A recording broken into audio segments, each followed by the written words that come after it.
En esta oportunidad nos encontramos los integrantes de los equipos 1 y 2 de su proyecto Derecho Romano 1 de la Universidad Nacional Experimental de los Llanos Occidentales, Ezequiel Zamora, UNEYEN de San Carlos. Mi nombre es Lady Yepes. Hablaré sobre la persona y como primera definición, esta proviene del latín personare, que quiere decir producir sonido.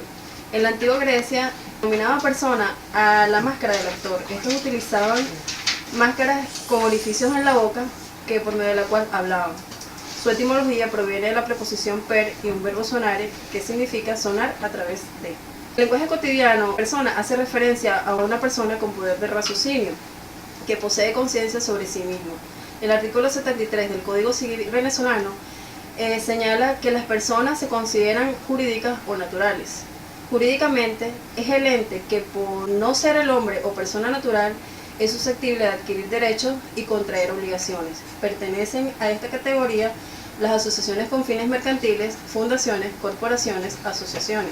Las naturales son por sí mismas personas físicas. Según este ordenamiento, son todos los individuos humanos según su edad, estirpe o condición. Globalmente, la persona es un ser humano que adopta distintos roles sociales dentro de una cultura y dispone de ciertas circunstancias o necesidades. Es un ser en acto y en potencia, quiere decir que está en constante desarrollo. La persona tiene como característica la razón, que distingue la especie humana de los animales. Cada persona hace uso de ella o no. Es un ser único, con identidad propia, autónomo, con la capacidad de elegir a voluntad, pero a su vez es un ser que necesita estar integrado con sus iguales o con el contorno. Esta necesita estar integrado a una sociedad. Buenas tardes, mi nombre es Pedro Hinojosa. El sentido originario de la palabra persona explica claramente su alcance jurídico, pues significó la máscara o careta que usaban los actores en el teatro para representar su papel y por medio del cual le proporcionaban más sentido y vigor en sus frases. El término persona es usado por los juristas clásicos. No es este el caso en los ordenamientos jurídicos contemporáneos que regulan el mundo del hombre, donde todo individuo de la especie humana es persona y por ende adquiere derechos y obligaciones. Muchas gracias. Mi nombre es Yakira Arevalo y en esta oportunidad vamos a conversar sobre la clasificación de las personas según los romanos. En la antigua Roma existía la condición de la monarquía y esta población se dividía en patricios, plebeyos y esclavos. Los patricios era la clase pudiente, descendientes de las curias primitivas, o sea, de los fundadores de la Roma. Los plebeyos eran la mayor cantidad de individuos de la época, pero no tenían los mismos derechos que los patricios. Y los esclavos eran prisioneros de guerra, los cuales cumplían las funciones que les asignaban sus dueños. Posterior a eso, la clasificación de las personas en Roma se hacía de la siguiente manera, entre hombres libres y los hombres esclavos. Los hombres libres se dividían en ingenuos y libertos, y los romanos en ciudadanos y no ciudadanos. Los no ciudadanos se dividían en latinos y peregrinos. Otra clasificación eran los sui juris y los alieni juris. Los sui juris eran las personas con capacidad jurídica de manejar sus propios asuntos, y los alieni juris sin derechos o bajos derechos de los demás. Para tener una personalidad completa era necesario reunir tres elementos o estatus. Estos eran los siguientes: status libertatis, que venía siendo los libres y los no esclavos; el status civitatis, que eran los ciudadanos originarios de Roma; y los peregrinos. Los estatus familiares eran o tenían que ser los jefes de familia, o sea, no estaban bajo la potestad de ninguna persona. Para ser un jefe de familia tenía que tener la condición de pater familia. Esta condición tenía ciertos parámetros para poderse cumplir. Tenías que ser hombre, o sea, masculino, no tener ascendentes legítimos masculinos o haber sido liberado de la patria potestad por medio de la emancipatio. La parte importante de todo esto para poder las personas llegar y obtener esa clasificación eran los beneficios que se obtenían a partir de ella, como los derechos a contraer matrimonio el derecho al voto, el derecho al ejercicio del comercio, podían ejercer cargos políticos, religiosos y militares, cargos magisteriales, y una condición muy importante era ellos podían impugnar la pena capital. Saludos, mi nombre es Ítalo Gualtieri. Vamos a desarrollar en esta oportunidad lo que son las personas físicas en el derecho romano o en la antigua Roma. El principio, la persona física marca la existencia desde su nacimiento. La legislación romana exigía en lo relativo al nacimiento de la concurrencia de ciertos requisitos, que el ser estuviera efectivamente separado del claustro materno, es decir, cortado el cordón umbilical, lo que unía el vientre de la madre, y mientras el feto se halla dentro de su cámara vital, no existe como persona. Es sencillamente una parte de la mujer, un órgano o porción de la madre. El derecho romano es la columna vertebral de nuestro sistema jurídico. En el proceso de comprensión del derecho romano nos encontramos con un concepto de persona o sujeto de derecho, que era el hombre, que a esa calidad se agregaba otras condiciones esenciales, exigidas por la ley, a saber de ser libre y no esclavo. Las personas libres tienen dos divisiones. La primera, ciudadanos y no ciudadanos.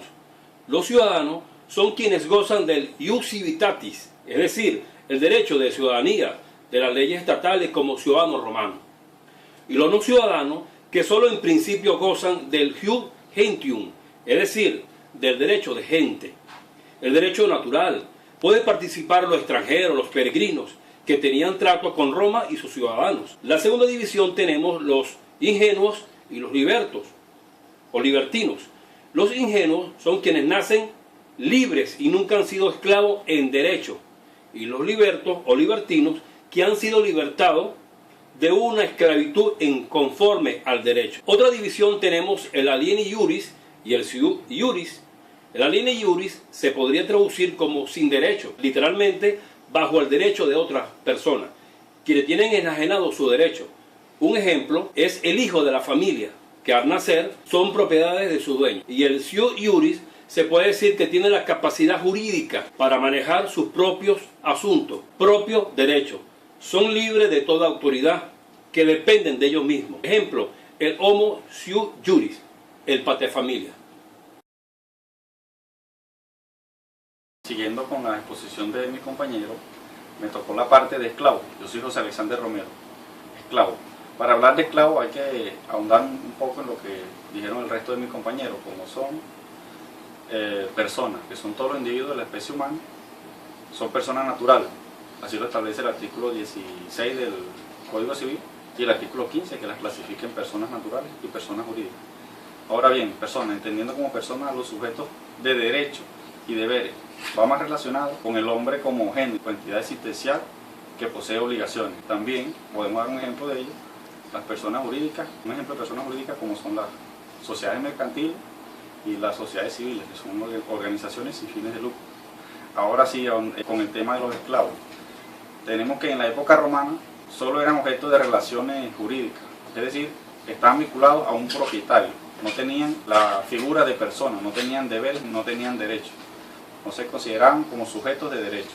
Por ello, el concepto de persona jurídica en esta época no abarcaba a los esclavos. La persona, al perder la libertad en aquella época, se convierte en esclavo, lo que en latín se llama diminutio maxima, es decir, disminuye la cabeza, disminuye la figura de persona, que significa en este caso. También en esa época tenemos otro término latín que vale la pena traer a colación, que es como el capitis diminutio. En el español sería disminuyendo la cabeza. Este término lo podemos utilizar o se puede tomar como una máxima cuando se refiere a la pérdida de la libertad en aquel tiempo. Los esclavos podían acceder a la libertad mediante una figura que nació también en aquella época, como fue la manumisión. Y con esta actividad, o con esta máxima, el esclavo adquiere la característica de persona en la época romana. Se diferenciaba así de los libres de nacimiento, y el esclavo que se manumitía en aquella época se le denominaba liberto, que eran aquellos quienes fueron esclavos y recuperaban o adquirían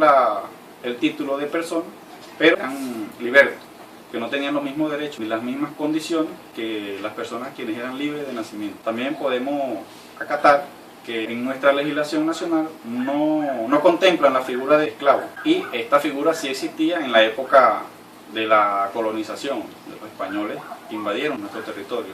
Y desde la época de la gesta libertadora, comandada por Simón Bolívar, ya esta figura de esclavo no existe, no existe, ni la contempla nuestra legislación nacional.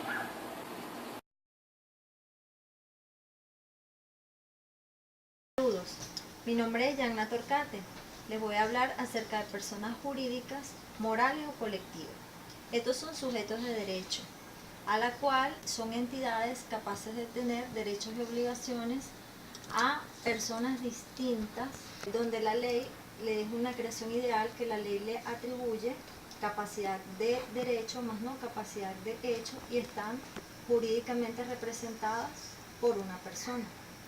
La personalidad jurídica, tanto en el derecho romano como en las legislaciones modernas, reconoce la personalidad jurídica a personas distintas a hombres. Estos son entes capaces de tener derechos y obligaciones, entes que no son seres humanos, pero que están representados por medio de una persona. Las antiguas, la persona jurídica está contenida dentro del derecho público y el derecho privado. En el derecho público están los estados o provincias, las municipalidades, la Iglesia Católica, las sociedades de economía mixta y los organismos estatales autárquicos. Y en el derecho privado están las corporaciones y las fundaciones. En el derecho romano, en las antiguas civilizaciones, ellos se agrupaban con sociedades privadas o familiares. Estas sociedades eran con un número finito de personas, un número fijo de personas.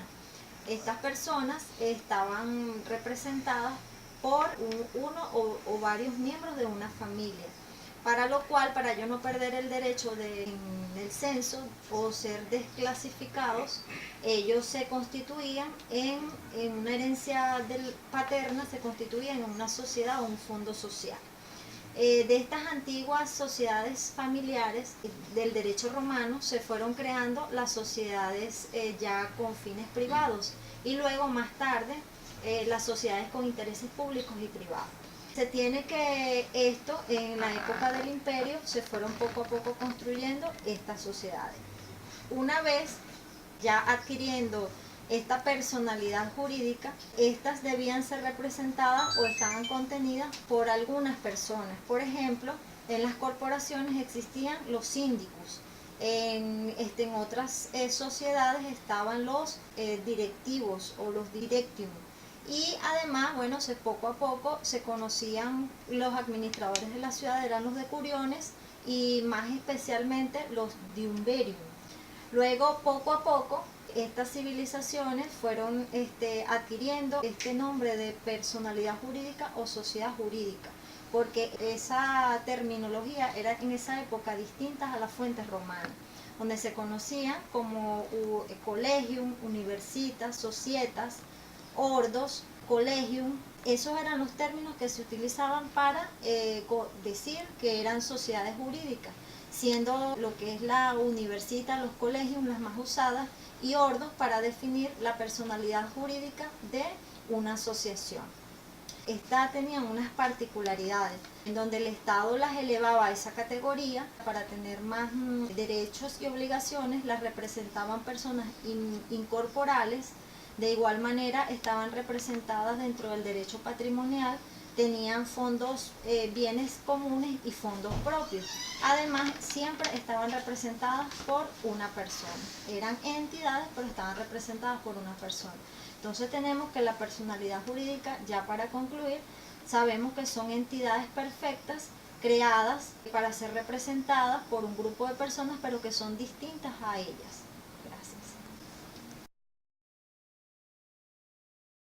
Saludos, mi nombre es Humberto Quintana. Me toca hablarles del sujetos de derecho. Son sujetos de derecho para la doctrina y legislación romana todas aquellas personas que pueden tener derecho y ejercerlo. Vale decir, las personas que estén dotadas de capacidad jurídica, determinada esta por el status libertatis, el status civitatis y el status familiar. O sea, que el sujeto de derecho para los romanos es la persona que reúne las condiciones de libertad, de ciudadanía y de familia. La persona que goza de los tres estatus son sujetos de derecho y será la persona sui juris, pues sola ésta puede adquirir derechos y ejercitarlos. El sui juris, ¿verdad?, son las personas libres de toda autoridad que no depende sino de ellas mismas. Quisiera recalcar que no todas las personas en la sociedad romana eran sujetas de derecho, ya que la condición de persona era necesaria, pero no suficiente. Pues, sin el goce de los tres estatus mencionados, ninguna persona era sujeta de derecho.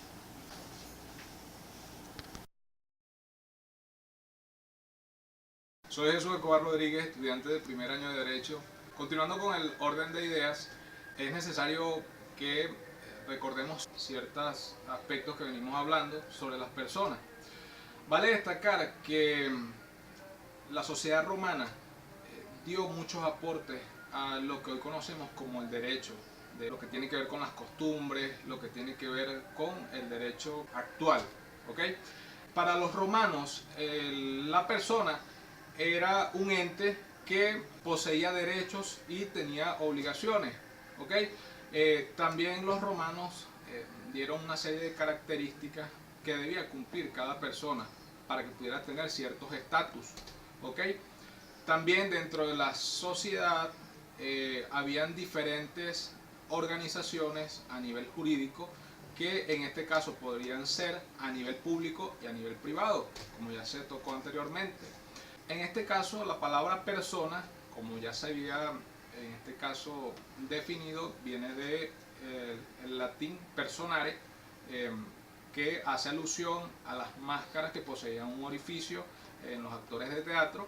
Y bueno, según algunas investigaciones que hemos hecho, más allá de la persona que daba lo que tiene que ver con el sonido, en conclusión decimos y aportamos que era la opinión de la persona como tal. Es importante todos estos aspectos que hemos tocado, pues sin ellos no tenemos, en este caso, las aproximaciones más cercanas para el devenir de todos los elementos que vamos a seguir cumpliendo con su proyecto tan importante. Hemos hecho un esfuerzo para que esta exposición salga lo mejor posible. Muchas gracias.